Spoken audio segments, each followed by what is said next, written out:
Hey, welcome to the first video of Tipsy Tuesday. I'm PapaJ with Rosepetaladventures, and this is just kind of our platform to share personal tips, whether it be on cruising or Disney vacations, all-inclusives, or any other type of vacation.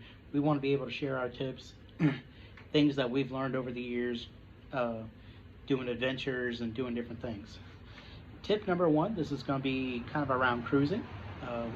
We've been cruising probably 12 plus years, and so we kind of want to share some of the stuff that we've learned and we've learned from others and seen others happen. So tip number one, got a little cheat sheet here.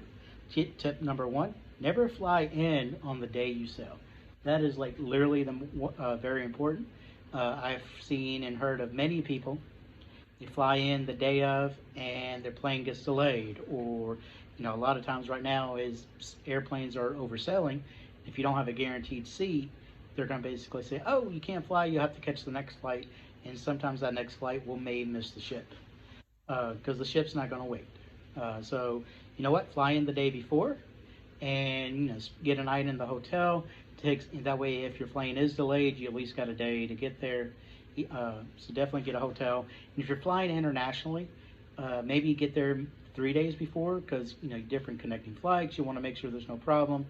Not only that, it makes you good, if you're flying internationally, take a couple of days to kind of see the country there that you're leaving from. Number two, picking your cruise line is more important than the destination. Cruise lines have different personalities, whether it be Carnival Cruise Line, Norwegian, Princess, Royal Caribbean, MSC, all the different cruise lines have different personalities. So figure out your cruise line, kind of what you want. Each ship has something different to offer, like the Mardi Gras has the roller coaster, and then like the Horizon and Carnival has the Sky Ride. Royal Caribbean has different things, like climbing rock walls and different stuff like that. So each ship is different. Each cruise line offers something different. Like I said, they have different personalities, so figure out kind of what you want. A lot of people choose Carnival because they want to party. But yet I've heard the same thing about Royal, but a lot of people choose Royal because they want to relax a little more than they did on Carnival.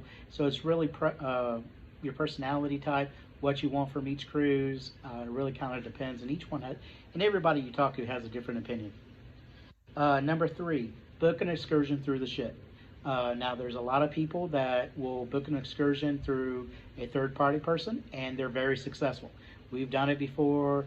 We got back to the ship on time and whatnot, but there are people that will book with a third-party vendor, and if the bus breaks down, guess what? The ship does not wait. They'll call you, they'll call and say, hey, call customer service a few times, but if you're not there, they are leaving without you. I've seen many pier runners and people at the end of the pier throw their hands up in the air, like, hey, don't forget about me. Well, unfortunately, they went through a third-party person, and they're going to have to basically pay to get home. Now, if you do book through Carnival and something happens, they're going to wait on you. I have heard occasions where a bus broke down and people were like an hour late, and Carnival did have to kind of move from the port, but they moved kind of in the middle of the ocean, and they got a boat to get all those customers back on board and whatnot. So as long as you're booking through Carnival, you're safe that way. Like I said, there are people that book through third-party vendors. They do very well, and they get back, and they don't have any issues, but there's always a risk. Also here we got, put your phone in airplane mode. Very important. When you get to a different country, and if you don't put it in airplane mode, when you get to a different country, you have the potential of getting all these different fees. I've heard of people getting like a $4,000 cell phone bill when they get home, when they get their next bill because they didn't put it in airplane mode. Not only that, it keeps your phone with ship time. Ship time is very important, and it actually goes back to number three, ship time. If you there's many times where we'll connect to a Wi-Fi or whatnot, or if we're in a country that's safe and we know what our bill's going to be, if we turn our phone off airplane mode, the time will switch a lot of times. And it'll put it back like an hour, so you think you have more time to shop, and you don't have more time to shop. Again, if you're not on an official excursion through and your excursion's over and it's extended, the boat's not going to wait. So you definitely want to keep your phone in airplane mode, and that way it'll make sure it'll stay on ship time. And number 5, very important, never travel internationally without cruise insurance. If you're traveling to a different country, get that cruise insurance. We had a customer, a client of ours, they went on a Royal Caribbean cruise. Last day of the cruise, this person got COVID, and she had to stay in the country extended amount of time before she could fly home. And without that, unfortunately, she had cruise insurance. So without that insurance, things happen. I've heard of people getting in accidents or falling ill or being admitted to the hospital there in that particular country. And that cruise insurance is going to be very important.